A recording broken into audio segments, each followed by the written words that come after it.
Hi, I'm Morten Solvik, Vice President of Mahler Foundation and host and producer of the Mahler Hour, where we bring you the personalities, places, and projects happening right now in the Mahler community around the world. Last month, we took you along on a visit to the Lagrange archive in Paris, broadcasting live from the former home and library of the great Mahler biographer Henri-Louis de Lagrange. My guests were Vincent Moret, Gabriele Elgarista, Anna Stoll-Knecht, and Benjamin Garcia, as we discussed Lagrange's legacy and took a look at some of the incredible treasures housed in this collection, including manuscripts from the 3rd and 9th symphonies. Remember, you can see this show and all past Mahler Hours on our website. During this episode of the Mahler Hour, we will begin to explore the presence of Mahler in popular media.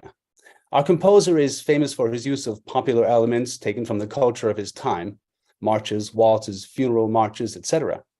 But I suppose he could hardly have imagined how his work would become a presence in the popular culture of a future age, namely ours.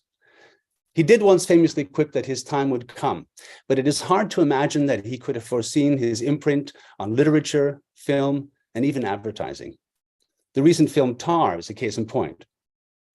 Today, we are going to examine this phenomenon, a huge topic, really, one that invites many perspectives and examples, and may well take us into future episodes of the Mahler Hour. Before we begin, let me remind everyone live to post any questions you might have to the comments section. We will get to these at the end of our show.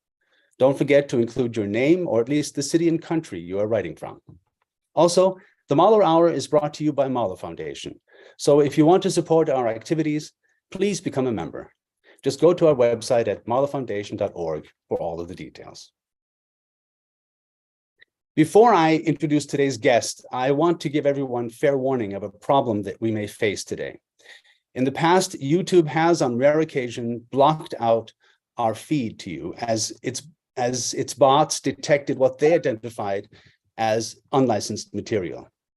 In fact, during our last broadcast, this happened while airing an excerpt from Jason Starr's For the Love of Mahler, a documentary on the life of Henri-Louis de Lagrange. This happened despite the fact that we had secured permission from the director and the copyright holder. We apologize for such instances and hope very much it will not happen today. We are convinced that our use of materials in the coming hour represents fair use as defined by US law. So let's hope our host sees it this way too. One of the inspirations for this show was an article in the New York Times a few weeks ago called Mahler's Fifth Symphony, the Song of the Season, because of its leading role in the film Tar, a cinematic production starring Cate Blanchett playing a conductor struggling with personal problems as she comes to terms with Mahler's towering symphony. According to the article, Apple Music registered a 150% surge in people listening to the piece and goes on to say that the symphony, quote, seems to have a way of sticking with audiences long after they've left the theater, finding its way onto the strolling, cleaning, and cooking playlists of listeners who might otherwise be more inclined toward Adele, One Republic, or Beyonce. Here to explore this and much more about Mahler and popular media is Jeremy Barham, Mahler scholar and professor of music at the University of Surrey. Welcome, Jeremy. Thank you very much, Morten. It's great to be here. Hello, everybody. And I'm looking forward to this session very much indeed. It's very, very nice to have you on our show finally, Jeremy. You've done a lot of work looking at the appearance of Mahler's music in a vast array of films. What are some of your findings? What are the approaches that filmmakers use with his material? Yeah, well, I did some research some years ago, and first of all, unearthed around about 130 examples of the use of Mahler on screen, both TV and in cinema. My research finished some years ago, so I know that there's a lot more that's happened since then. And it really cuts across many different genres of film, and surprisingly, perhaps, all the way from sci-fi film to romances. What I generally found was that there were three broad approaches to the way that Mahler crops up in film. One is just using the music purely for its mood and emotional impact, emotional power, and its emotional expression, without any regard for who Mahler was or the context of the music being used. Secondly, film directors and filmmakers who were actually very concerned with Mahler as a cultural figure and all the repercussions and implications that his music has historically and culturally. And so they're calling upon his music specifically for those cultural resonances. And then the third category really was those filmmakers who were heavily influenced by I suppose, the grandfather of all uses of Mahler, which was Visconti's use of Mahler, particularly the Adagietto of the Fifth Symphony in Death in Venice in 1971.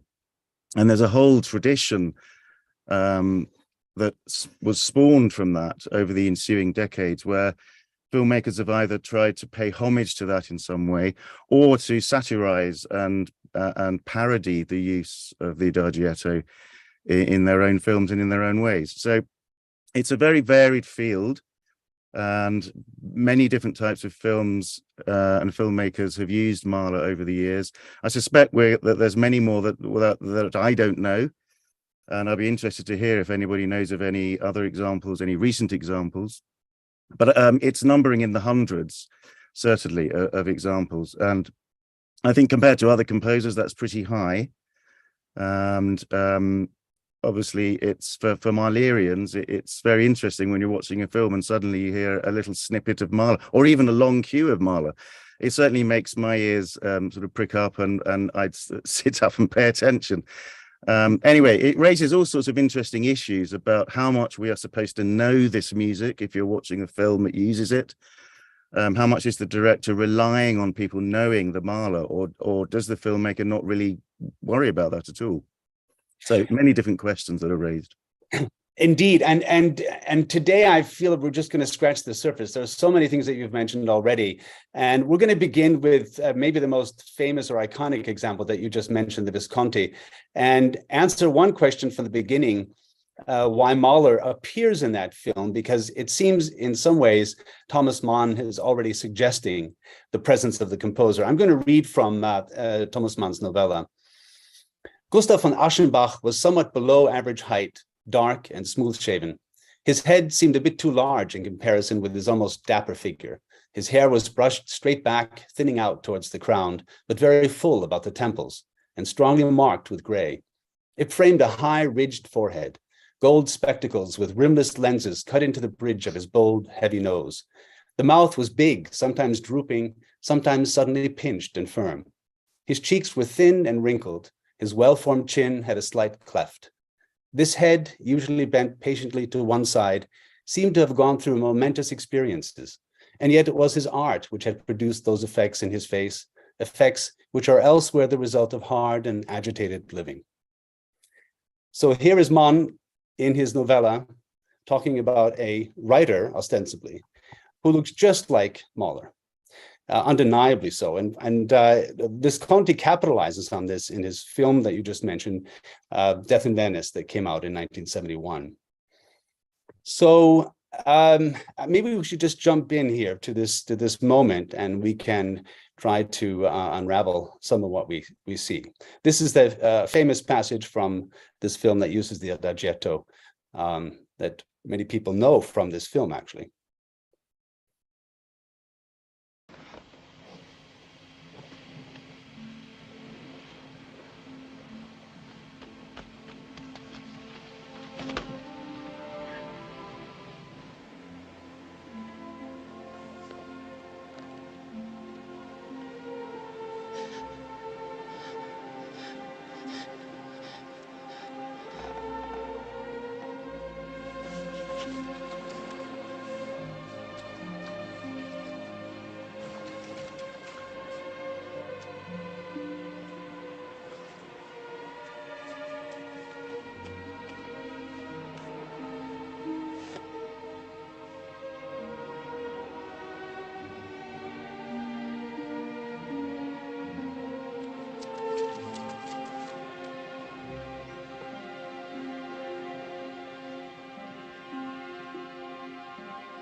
So, for those of you who don't know the film or the novella, this is Aschenbach on the beach, who is dying of, I think, cholera, as he looks at Tazio, the boy that he has fallen in love with at a distance over the course of his brief vacation in Venice. A few minutes later in that film, he dies in that chair, and that is the end of it. What's going on here, Jeremy? How do we get from Mahler's Fifth Symphony, that Giagetto, to this very, very famous film scene? Well, that's a very good question. There are so many things going on here. The first thing to note, I think, is that Visconti wasn't just a film director. He was a very successful theatre director and opera director. I think his family had some kind of shares in La Scala in Milan. And so he was brought up in a highly cultured environment. And he's actually on record as saying that he was deeply, deeply interested in Austro-German culture, even though most of the operas he directed were actually Verdi operas. So he had a sensibility which had drawn him to Austro-German culture to begin with. I think that's the first thing to note. The second thing is that Visconti was the one responsible for changing the main character's profession from a writer to a composer. He was also responsible for casting Dirk Bogarts, who has a passing resemblance to Mahler. And there's a divided opinion about this, as about many things to do with this film. There are reports of Dirk Bogart being dressed up and with makeup to make him look more like Mahler. So there was definitely in Visconti's mind a conflation between the character and the music, which is incredibly powerful in projecting that sense of identity. And so much so that there were many, it caused a lot of controversies at the time that it was first shown. One of which happened in the country I'm in at the moment, the UK, which was associated with both Thomas Mann's widow, but perhaps more importantly, Anna Mahler, who was so incensed by this juxtaposition of Mahler's music with the character and the narrative, which can be taken in different ways, but I think by today's standards, it does seem a little bit distasteful. It's a little bit like the Lolita of that type of narrative. Anyway, she was so incensed by this that she asked Donald Mitchell, the late great Mahler scholar, to petition no less than the late Queen Elizabeth II not to attend the film's premiere in London. So I think that's a demonstration of the sensitivities, particularly from family members anyway, that this conflation of character and music being so powerful a nexus of communication that it actually, people were genuinely worried that people would be seriously misled about Mahler's life, and that their understanding of Mahler will be projected onto this film, or at least read from this film, in a way which is entirely inaccurate, of course. I mean, the most famous composer to die in Venice was, in fact, Wagner, who died there in 1883. And Visconti's next film, actually after this, was Ludwig, based on the mad King Ludwig, who was Wagner's patron. But there we go. There are many cultural implications, personal implications, and controversies that surround the film. The Mahler is actually, the Adagietto is not the only Mahler that's used. There's also the O Mensch movement from the Third Symphony. But the Adagietto appears most frequently. It's heard almost in its entirety 4 times throughout the film, including that scene we saw, which is the death of the main character. So this is something that becomes a very personal issue, and projecting Mahler biography onto someone. I mean, Visconti could argue, listen, I'm just providing a character that looks like Gustav Aschenbach in Thomas Mann's novella, and he would be right. It's just that he's a dead ringer from Mahler, and then using Mahler's music seems to underscore a point that may or may not have been intended by Mann, but Mann likes to mix things up as well. So he's following in a very clear tradition. I'd love to hear from our viewers today. If you want to put in the chat anything you want to say about this, are you perturbed by using Mahler's music in this context? Are you inspired? Does excerpting tarnish him? Does it lend more dignity and popularity to him? We'll be happy to get to some of your feelings and comments at the end of the hour. Like it or not, this particular set of associations was something that seems to have stuck. And we have another example. You brought another example today of Visconti's scene and his choice of soundtrack really capturing something that is taken up in a film released in 1997. Yes, well, as I was saying earlier, so many filmmakers have been influenced in different ways by the Visconti legacy, some in a very serious way, some in a slightly less serious way. And I think we're going to see an excerpt from a film called Stiff Upper Lips, which is a kind of British costume drama stroke comedy. And the scene in question is a scene on a beachfront. And I think really the scene speaks for itself. So let's roll the video. Exactly.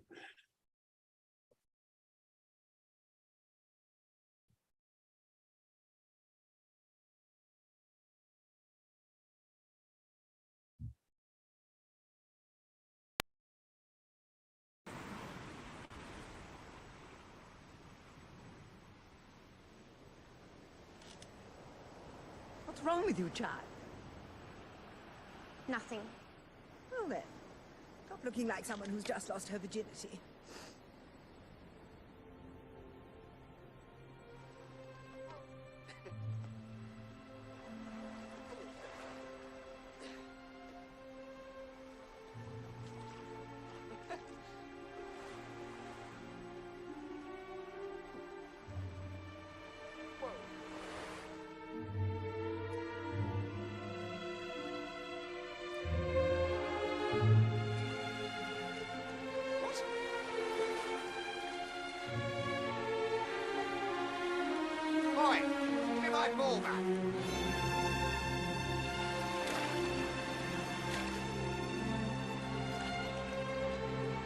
Mr. Trilling, do amuse us with your rapier-like wit. That comment itself is funny, of course, coming out of what clearly was a different place in his emotional spectrum. How does this play out in the film? Is this an isolated moment, or does this somehow? It's an entirely isolated moment. Yes, a sort of a cinematic in-joke, I suspect, from one director to another, or to a tradition that has been spawned. But there are many examples actually of the, let's say, the more vulgar or humorous, lowbrow appropriation of the adagietto. I've come across TV comedy programs which, whenever there's someone dying, I know that's not funny in itself, but in the context of some kind of comic sketch, or when someone is abandoned on stage, then you might hear the strains of the adagietto coming. So this legacy has actually spread hugely far and wide in popular media, I think, and it's always the adagietto, of course. And of all the pieces that I've found being used in screen contexts, the adagietto is at the top of the list in terms of popularity and frequency. By far, it's by far used by far more than any other of Mahler's symphonies or movements. Well, while you and I and many of the people attending today would recognize this as a segment from Mahler's Fifth Symphony, others might quote it, "Oh yeah, that's the music from the film." In other words, sort of a reverse recognition, and the meme gets carried from there and not from the source, as it were. Yes, absolutely. The story goes that, sorry to interrupt, the story goes that when a Hollywood executive had recently viewed Death in Venice back in the early 70s, they were so taken by the music that one of them said, "Who is this guy, Gustav Mahler? Can we sign him?" I mean, this is the response, because back in the 70s, I suppose, it was really the Mahler boom was just getting into its momentum. And so, you know, there may have been people who didn't know his music.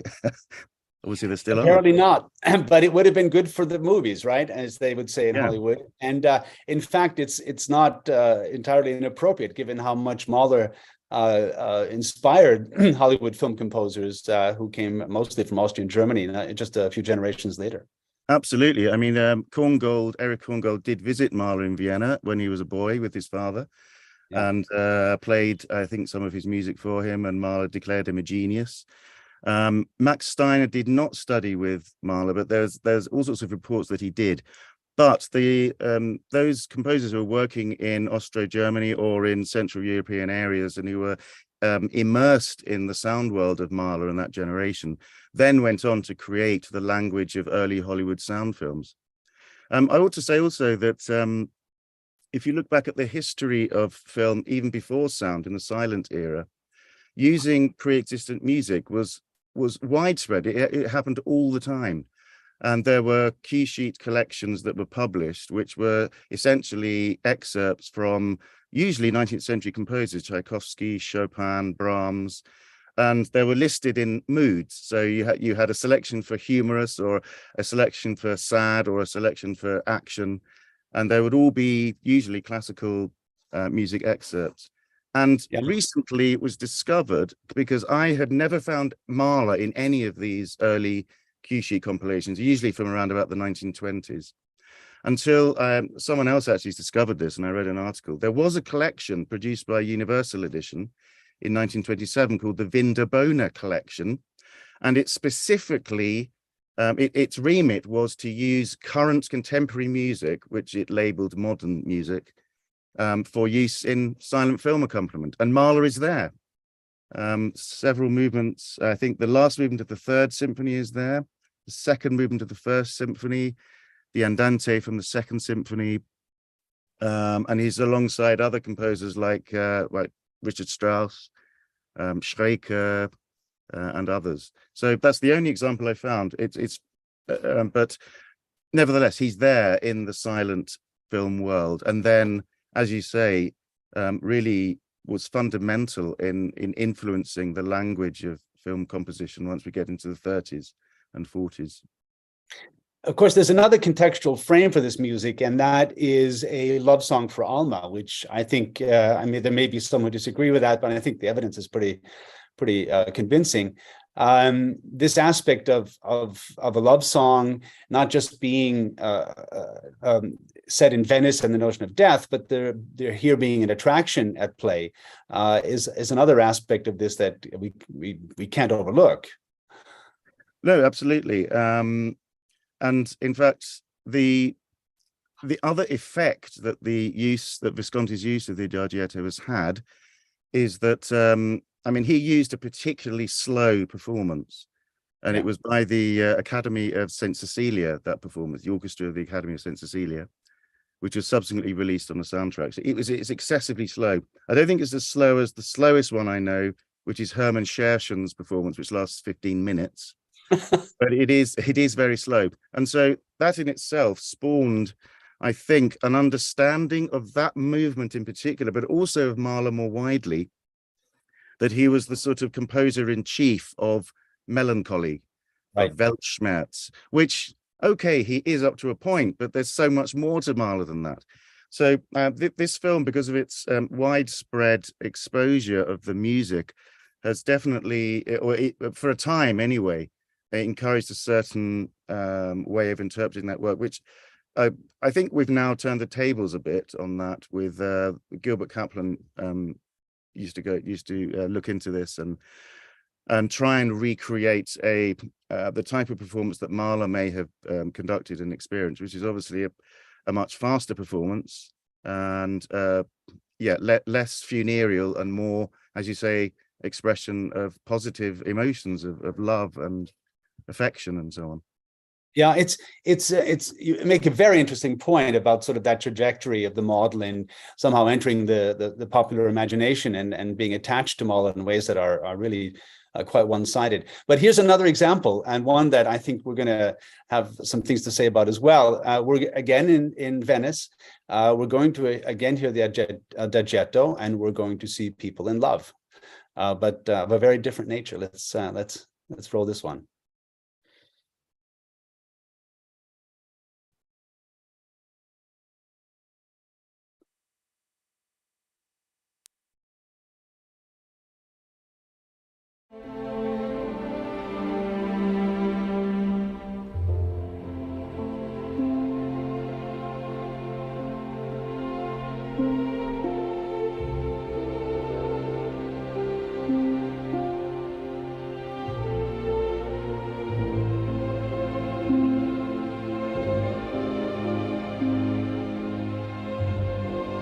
Gucci guilty.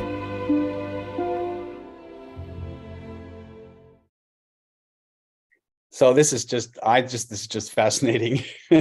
So this is a musical homage of the composer to his wife, sort of transmogrified into a soundtrack for a perfume ad glorifying a throuple in love. How do we?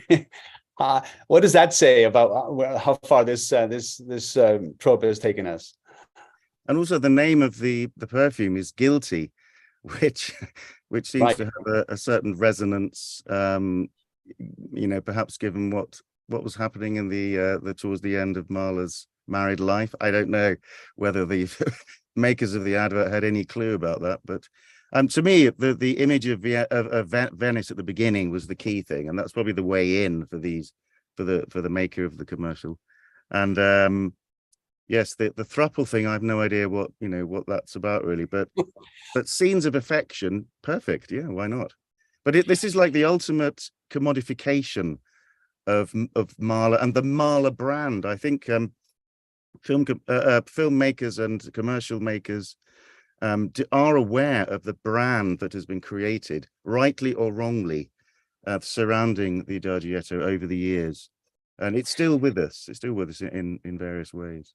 Yeah, this commercial is not that old, but it takes up another thread there, and as you say, by calling itself Guilty, there's an implication of the sexually transgressive, and this is clearly another angle that Gucci is playing with here.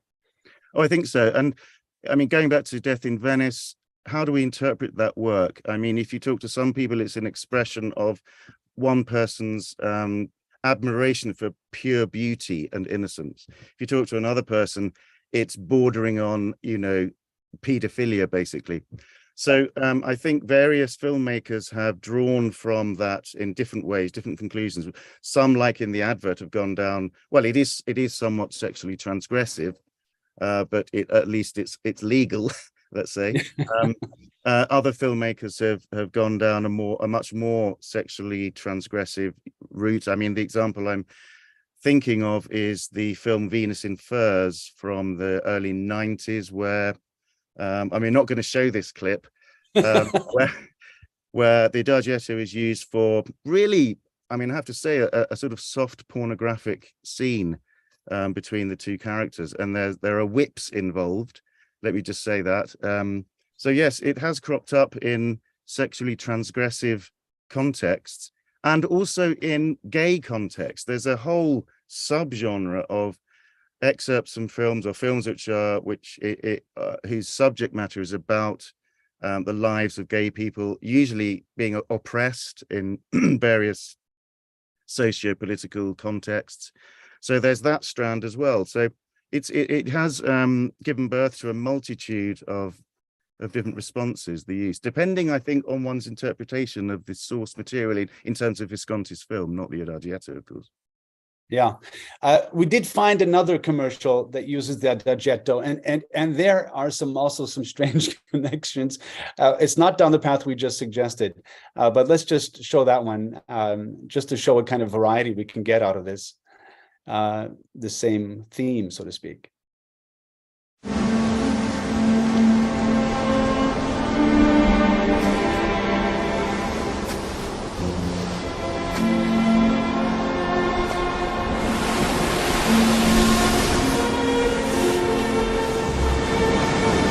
마치 오늘 당신을 처음 만난 것처럼 설렜어. This moment with you. Calling Sports, Scarlett.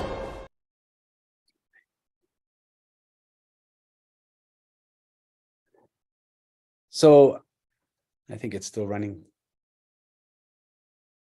So I guess if you have a beach and a romantic setting, that might be an excuse enough for that Dagetto. Yes, I think this is one of the ones that you found. I don't even know what that's advertising. Is it the car? Presume it's the car, is it? Or is it a holiday on the beach? I'm not really sure.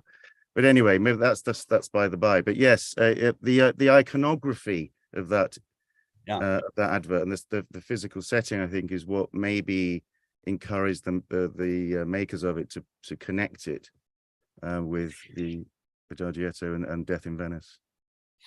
I think many of us can recall adverts that use Mahler's music in ways that we just don't see coming.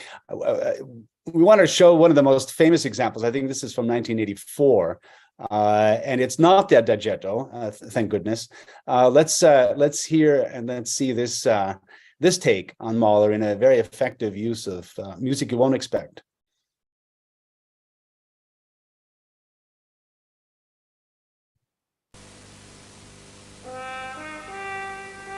It is straight, square, curved, circular, the precise shape of every moving part it clings to, lubricating, cooling, and protecting.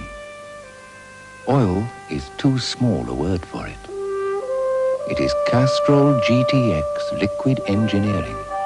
Fit it in your engine.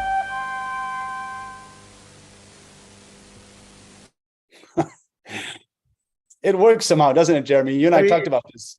Yes, it's very imaginative, and the loneliness of that brass line and the loneliness of this little trickle of oil, it's sort of just working its way to its destination somehow slowly.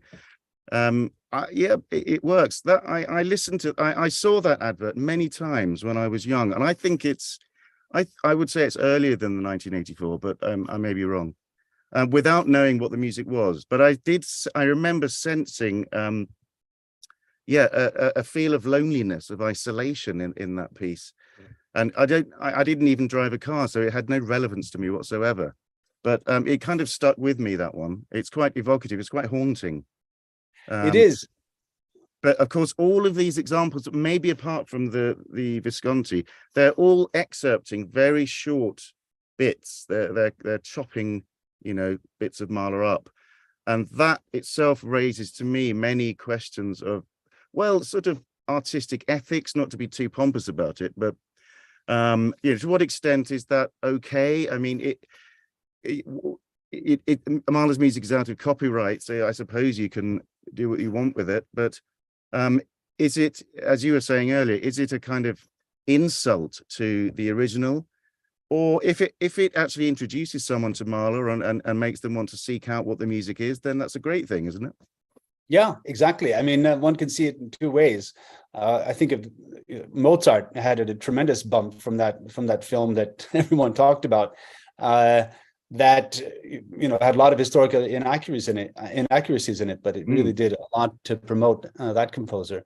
Yeah. I was just going to say, Hollywood or mainstream film is enormously powerful, and the way I see it is that in musical terms, the Hollywood machine will eat up anything that it thinks is going to help it commercially, and if Mahler does that, then so be it, or any other composer. So, and what it does to me, it absorbs elements from these different composers and then kind of reprocesses them in a very commercial way. So it's like a sort of treadmill, an industry.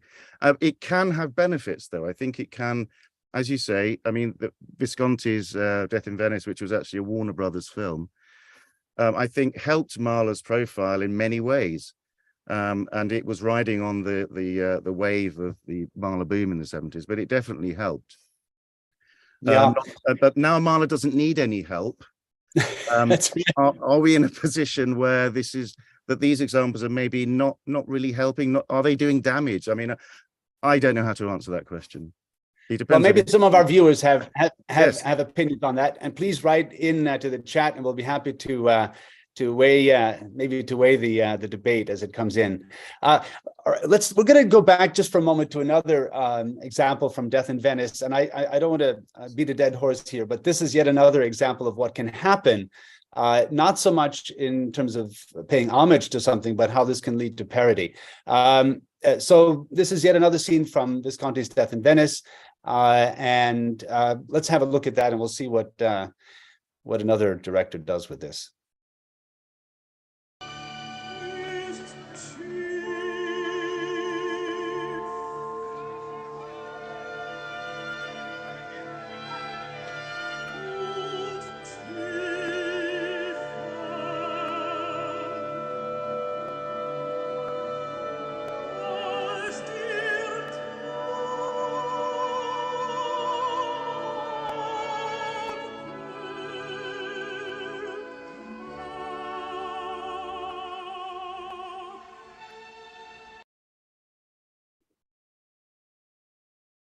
Again, we see Aschenbach and Tadzio in a very central scene. As you mentioned earlier, Jeremy, this is from the fourth movement of the third symphony, O Mensch gib acht. It's not the Adagietto, but interestingly enough, just a few years later, in 1974, the British director Ken Russell decided to take a jab at this scene in his singularly odd and over-the-top look at the composer, simply entitled Mahler. And here's the parody that he presents.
So Ken Russell manages to cue Visconti's film by using a different music, the more iconic Adagietto, with the twirling scene, and pushing that imagery and that connectivity outside of Mahler's biography. It's a bit of a reversal, and maybe his own way of correcting what he felt was an accurate portrayal.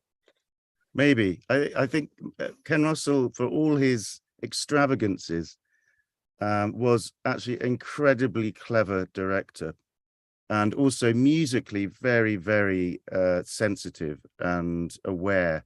Whatever you think of the Mahler film, and there are plenty of people who hate it, the way that it does interleave the excerpts into the narrative is really fantastically well done.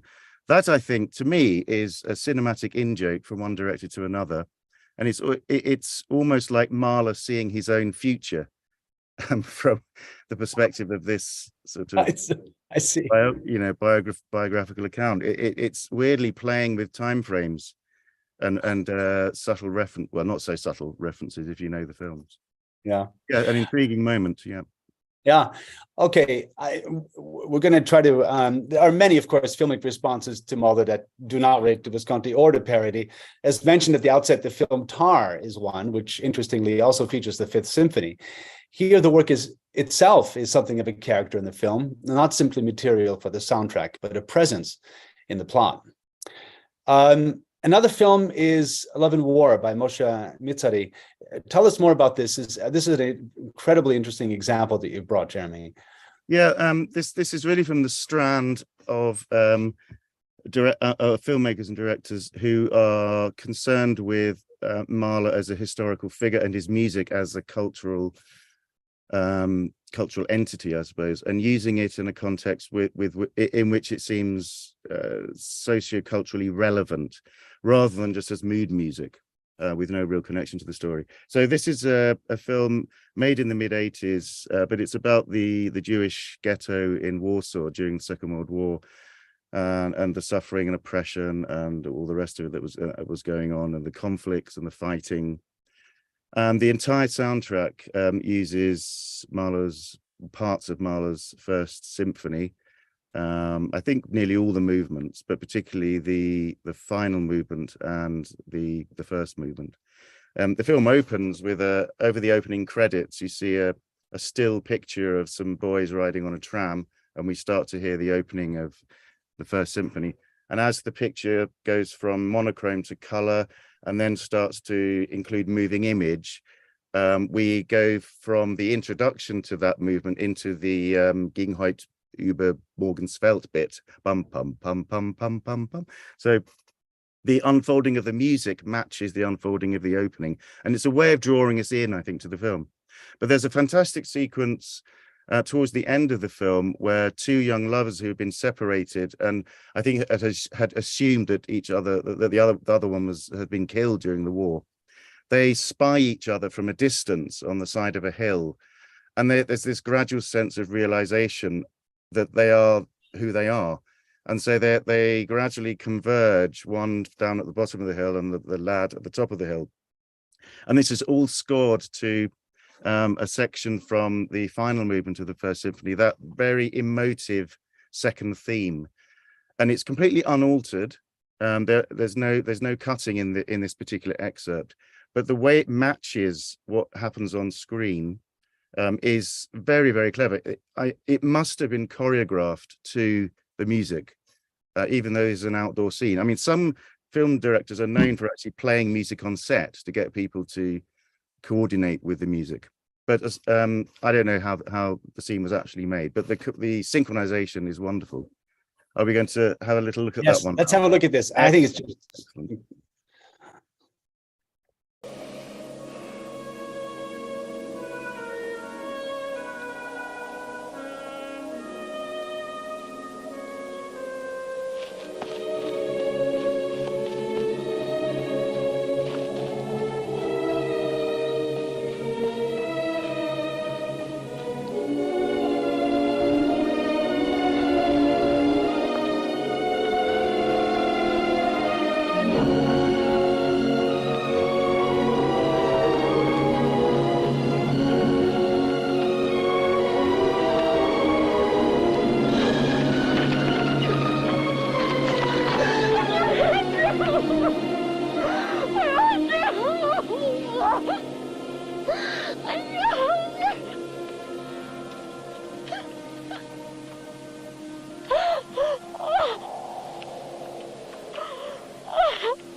Since you shared that with me, Jeremy, I'm moved every time I see it. I can't think of a more powerful visual rendering of the kind of swells that we have in the Mahler. It's phenomenal.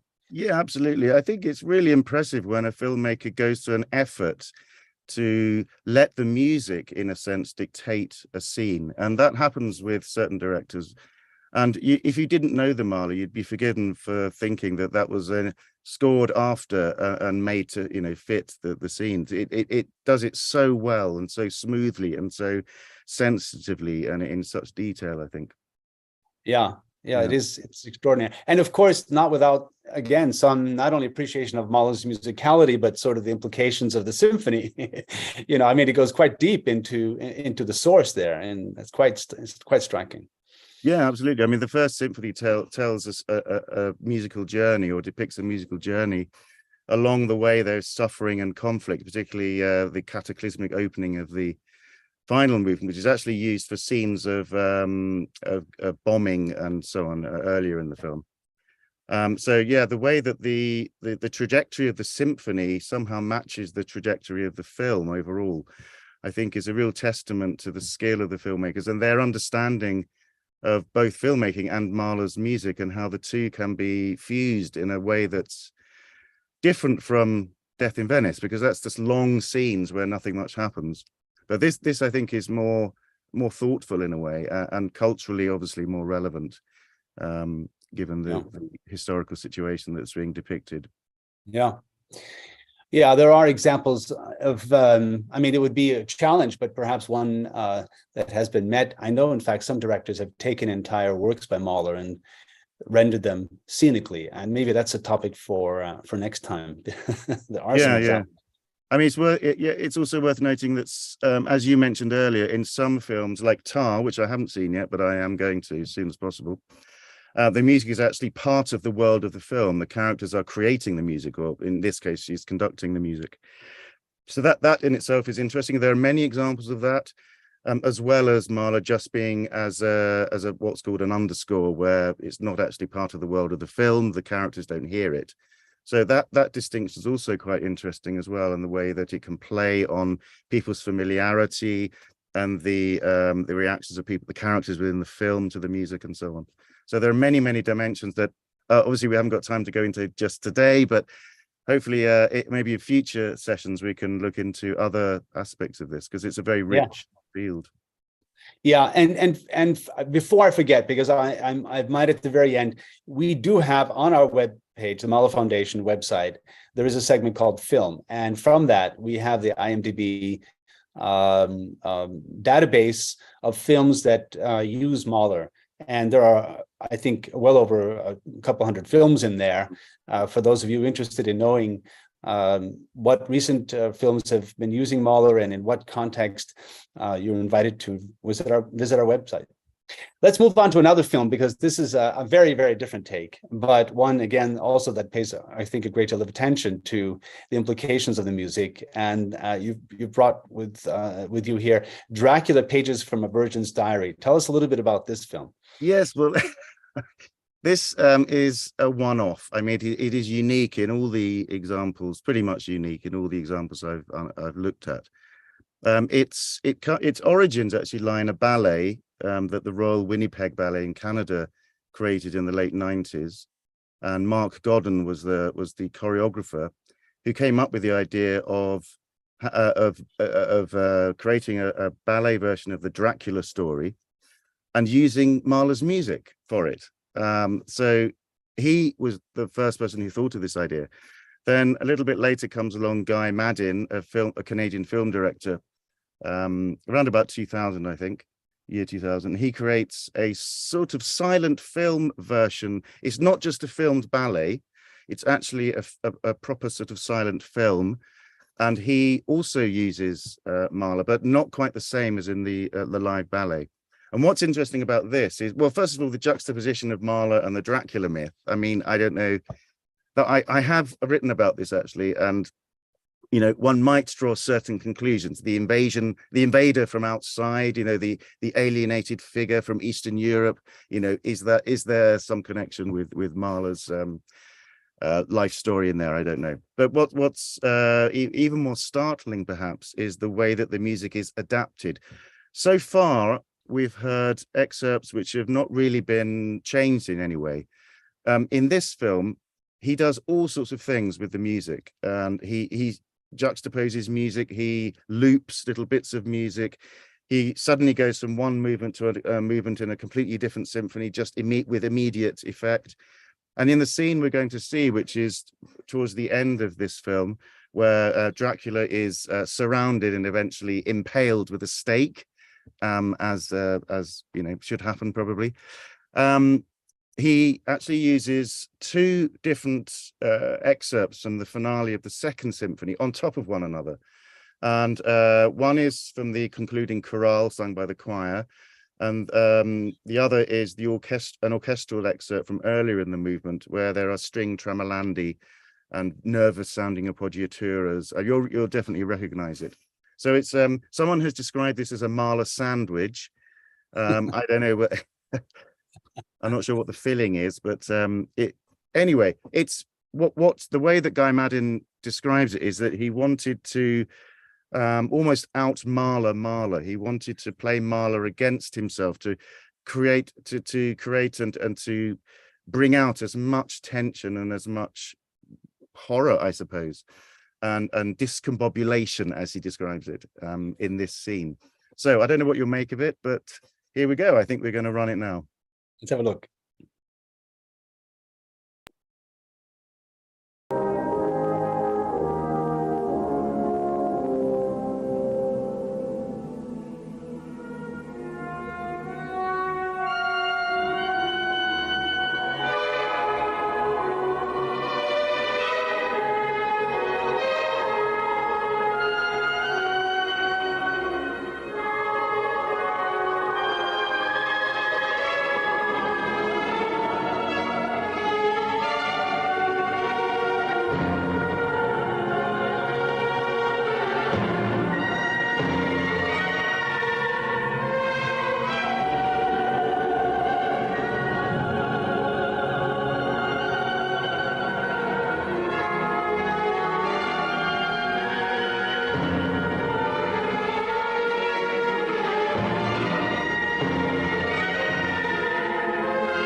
Well, certainly nightmarish, and yes, we do. We did. It was stopped before the blood spattering, so maybe that's a good thing. yeah, I think so. But yeah, it's like a collage, and it reminds me a bit of, if you know Berlioz's Sinfonia, that movement which combines all those different types of music. This is a similar sort of technique, but just within Mahler. And of course, it's also the cinematic montage effect that he's doubling up on those ideas of overlapping. Yeah, Ironically, it's the resurrection. I know. The second symphony. That's right. I don't know how much he's calling upon this sentiments of entering into a higher realm, and maybe that's expressing some kind of sympathy for the villain. I don't know, but Dracula eventually lies on his back, impaled on a huge stake, splayed out like this, and we hear the actual end of the movement without any additional elements. So I think what basically it's a positive ending. This is the trouble has been resolved, the villain has been removed. Let's have something transcendent to end with, and that's why he probably Vlad, of course, was known as the Impaler, so that it's a fitting conclusion. Yes. All right, we're going to close. Our final example is a much higher note. In fact, it's a lovely scene from a film by Terence Davies. Maybe you can tell us a little bit about that too, as we. Yeah, sure.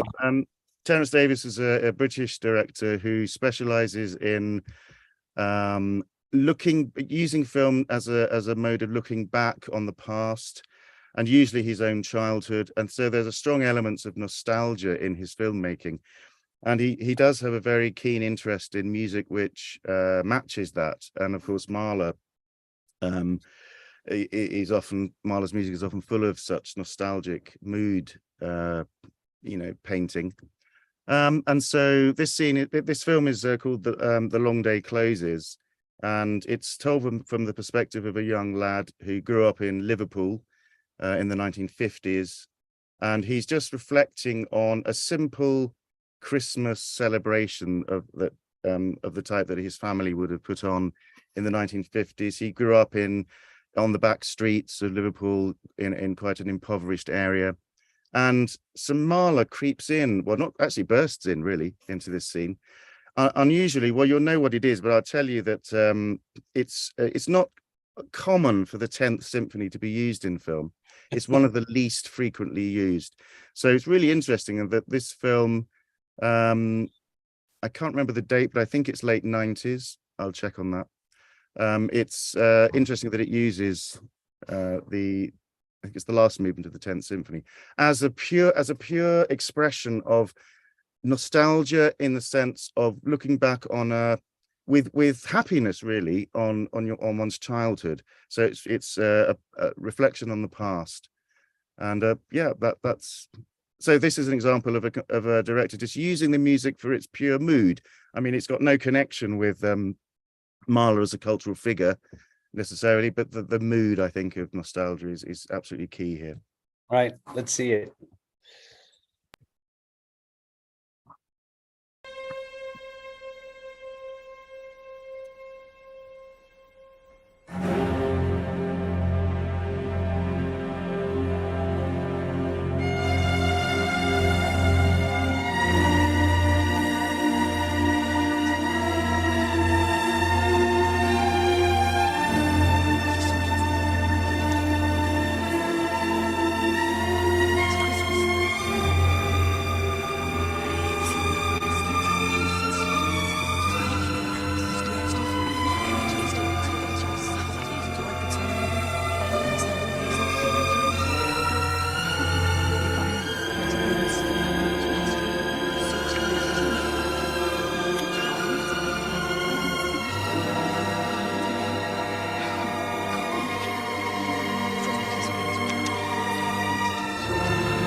Happy Christmas, lad.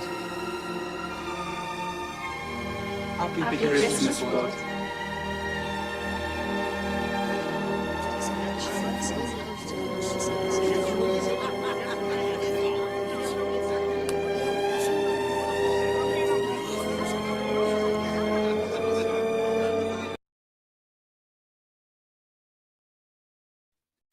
Highly unusual choice there, the 10th Symphony. Yeah, it is. And I think this is an example of when a piece of music overwhelms the visuals. It's certainly not in the background. It's the thing that is at the forefront of our attention, I think. And this happens in many contexts in film, but it does happen with Mahler quite a lot, that his music seems to burst through and it's expressing something which is beyond, what we can see in a way. And I call that overscore rather than underscore, because it is overwhelming the cinematic experience at these points. Yeah, very effective. All right, this has been wonderful. We have to turn to some questions, and we have many comments. So I usually with 4 minutes it's enough, but I think today we'll have to go a little long. I have many comments. I have only a few questions, but I'm going to go through them, the ones that I have here. Ken Forrestal asks, besides Alma's, I think he means Anna's response, was there any other response and I'm assuming here it's also to the Ken Russell film, that were either positive or negative, anything that was notable? And I would add my question, did Queen Elizabeth actually go to the screening?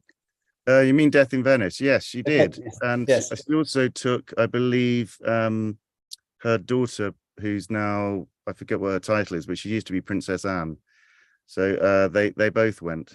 So I'm afraid the petition didn't help. I think the film has a huge cult following, and that happened pretty soon after it was shown, and it's I think because of its powerful cultural resonances, it's generated this following. I don't have any specific responses to it, I'm afraid, but let me just say this, that it wasn't the first example to use a film to use Mahler. Famously, Stanley Kubrick, when he was making 2001, created what's known as a temp track, which is a temporary track of music, just when you've edited the film, just to get a feel for what might work. And amongst the music that he chose, apparently he raided record stores and just bought a load of LPs, was Mahler's Third. And I don't know what part of the symphony or for what scene it was used, unfortunately, because it's that information has probably just disappeared. And then there's also another really interesting American film. So that was 66 to 68, a few years before Death in Venice. And then there was an American film called Honeymoon Killers from 1968, a totally bizarre film about a murder spree, which is entirely scored with Mahler's Sixth Symphony. So I think the reputation of Death in Venice, it's as a work of high culture, definitely started very quickly after its first release. It's obviously these days, I don't know what people think of it. I think that there's a lot of mixed opinion about it, that it is pretentious, that it's overblown, that it's got these excessively long scenes which seem to go on and on and on. and so on and so forth. So I think the reputation is a bit mixed now, and certainly the We have sentiments in it have become slightly. We more- have some commentary on that actually here. I'm going to continue. Nick Fisher writes, one of the most unexpected instances of Mahler's music in film for me is his rarely performed quartet for piano and strings in A minor in Martin Scorsese's 2010 thriller Shutter Island. Yeah. Um, The issue with that is that it's played on an LP, and of course there was no LP recording of the quartet at that point in history. You're But we'll being way too historical, Jeremy. You're being I way know, too but I have historical. to be. That's my job, and we'll let that pass. But yes, Well- and of course, there's a lot of ligeti also in that film, which is very, very powerful. So interesting that Scorsese used that piece. Why? I don't know that. Well, Nick Fisher offers a suggestion. The incomplete nature of the music mirrors the fragmentary nature of the film. So And there's which in all films or in a particular film? no Shutter Island. Oh, Shutter Island, right? Okay, yeah. From E. Lunga, I don't remember what it was for, but I saw a black and white TV commercial in the US that used the very opening of the sixth over a visual military march. Do you remember this commercial? I don't know. Does anyone remember? I don't live in the States, so I don't know. But if anyone else remembers, please tell us. But it sounds like it was appropriate anyway. Yeah, maybe someone will respond. FR writes, I think that what Visconti wants to show in conjunction with the music is desire. When one is considering his Freud discussing problems with his young wife, Alma, the feeling of desire remains. So this being desire. I mean, the thing about Mahler scholarship is it rarely addresses things of a erotic or sensual nature. Other composers, Zemlinsky, Strauss, Schreker, no problem. Mahler, there's a problem.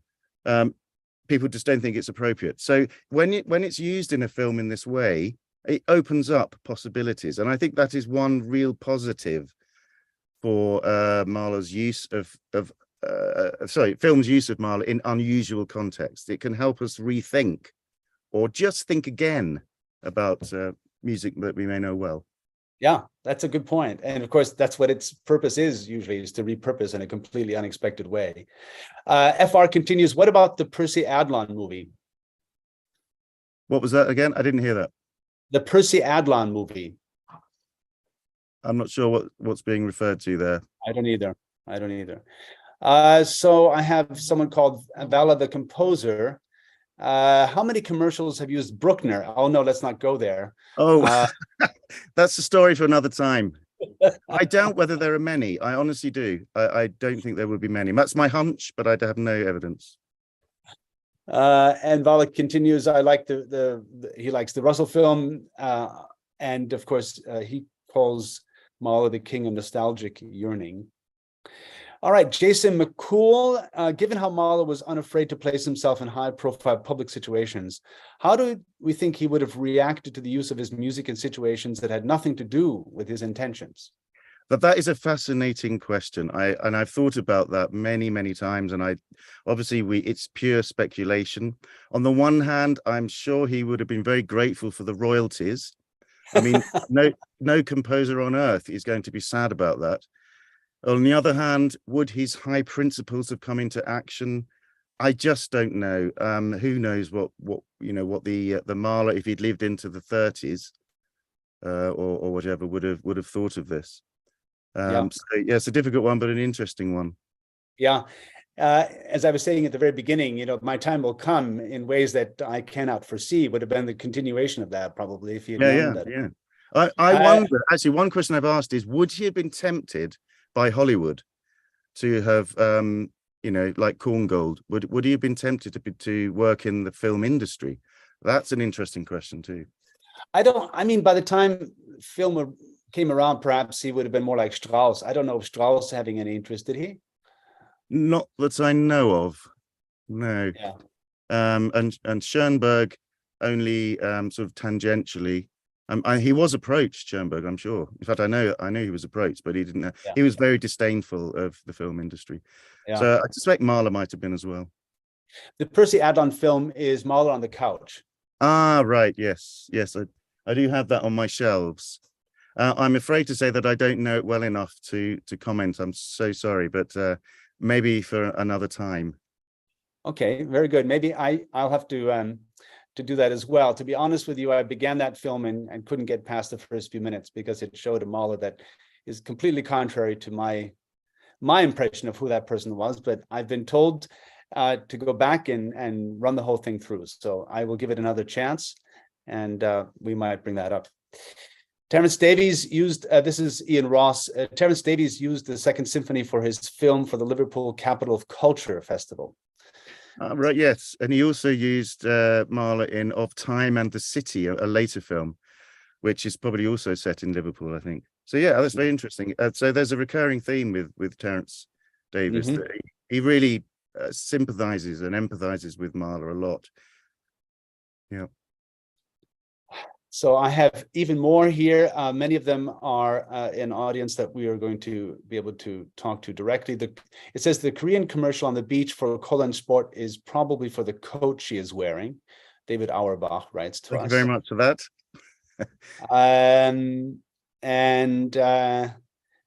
David Auerbach also writes, those who love me can take the train, which the film title, ends with the 10th as well. Exactly. As the guy is leaving, right at the end of the film, there's a very long sequence which uses the 10th Symphony. It's the first movement of the 10th Symphony instead of the last movement. But yes, very effective. Auerbach reminds us that there are many films featuring the fifth that have nothing to do with Visconti or the Adagietto. Yes, there are. That's important. And Anthony Raumann does point out, are you aware of the alternative score for the 2001 for the film 2001? Frank Cordell was asked to select the music use of Mahler's Third Symphony, recorded at Anvil Studios. This might need more research with the permission of the Cordell family. So maybe there's a lead for you, Jeremy. Yes, thanks for that. And there is a Kubrick archive in London, because Kubrick lived in just outside London, which may have further information on that. And then, of course, there's the Alex North score that was rejected for 2001 as well. So a lot of music was hovering around that film. And Kubrick was known to play music on set. For The Shining, the later film The Shining, I don't know if you know, but at the end there's a chase around a maze in the snow. Yeah. And he's got a little cassette recorder and he's playing The Rite of Spring on set when he's filming it. It wouldn't surprise me if he did something similar in parts of 2001 as well. So he was so keen on the idea of music being an integral part of the way a scene would be shot, or the mood of a scene, what an actor would do, how they would be, behave in that particular scene. Very interesting. What were Dirk Bogarde and Björn Andersson's views about the film and the role of Mahler's music as the backdrop to the film? I've no idea about the guy who plays Tadzio.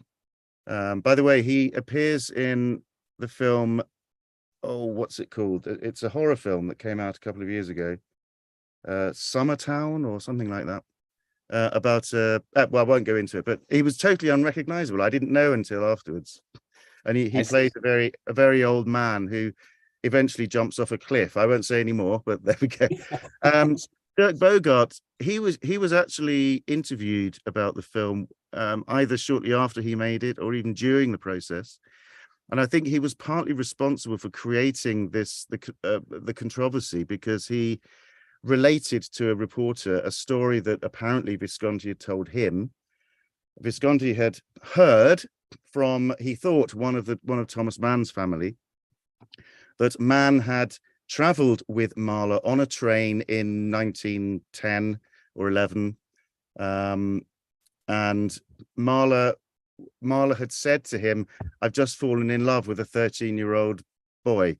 I mean, it's total and utter nonsense.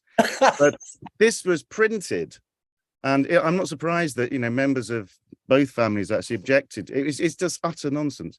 And I think Visconti has, after that, completely denied that he'd ever been told. So there's a lot of misunderstanding, misquoting, and fantasy basically surrounding the background of this film, which is, I think, perhaps exaggerated the controversy even more than just the use of the music has. Yeah, I can see why there would be an objection if it's based on that kind of conjecture. Anthony Raumann also writes, I met Ken Russell at the Goethe Institute performance of his film Mahler, the heightened exaggeration, but a kernel of truth about the composer, despite its outlandish presentation. So there's I agree. It's extraordinary, that film, but I do enjoy it immensely, even though there are so many problems with it. I do too. It's I agree. It's great. It's over the top. It's wonderful. I also Yeah. met Ken Russell once, but unfortunately, it was at a film festival and they were showing his Strauss film, which is even more controversial with it, the sort of references to the Nazis and so on. But sadly, he'd had a stroke at that time. He was in a wheelchair and he just couldn't really speak. It was really sad. I did actually ask him, when did you first get into Mahler, Ken? Or do you remember when you got into Mahler? And he just said, yes. And that was it. He couldn't expand upon it. It was such a shame. But there we go.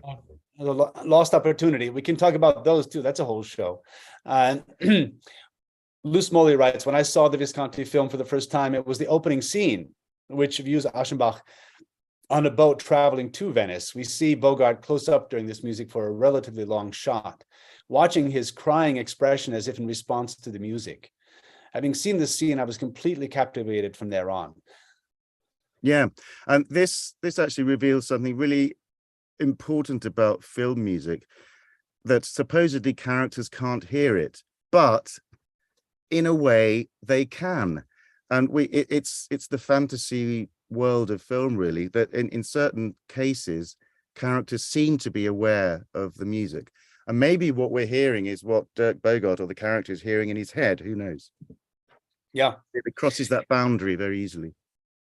Anthony Ramon is going to help us with the Tazio performance in the actor who played Tazio. He was in Midsommar.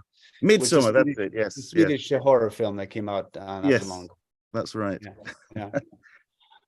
All right. He's totally unrecognizable, by the way. Yeah. Completely what character does he play?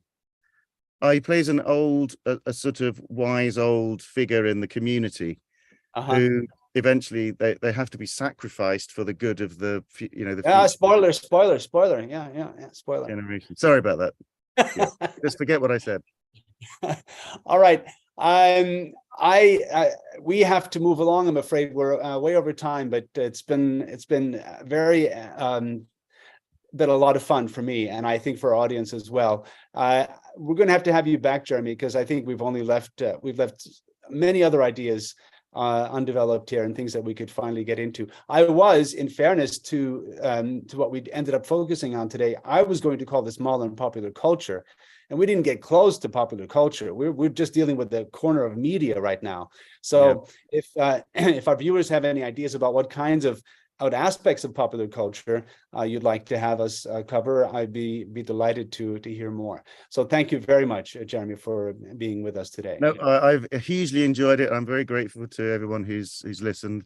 Thank you so much, and I'd love to come back if ever you want me to. Absolutely. To follow this up in another way. Yeah, absolutely. Thanks. All right, very good. I have just a few announcements before we close. The renowned Mahler conducting competition is back. It will be held in Bamberg, Germany from 7th to the 15th of July, 2023. Anyone not more than 35 years of age can submit an application, but hurry. The last day for registration, I'm afraid, is Wednesday, November 30th, 2022. Go to themahlercompetition.com for all of the details. Also, at Mahler Foundation, we are continually exploring the ways in which we can bring the legacy of Mahler's music and thoughts to a worldwide audience. As part of our new Mahler Hour programming this season, we are introducing the Mahler Moment, your opportunity to tell us what Mahler means to you. Provide us with a video in landscape mode, no longer than 1 minute in length, and share with us your thoughts. We will be posting these to our social media and selecting one of them for each edition of the Mahler Hour. Send your files to social@mahlerfoundation.org.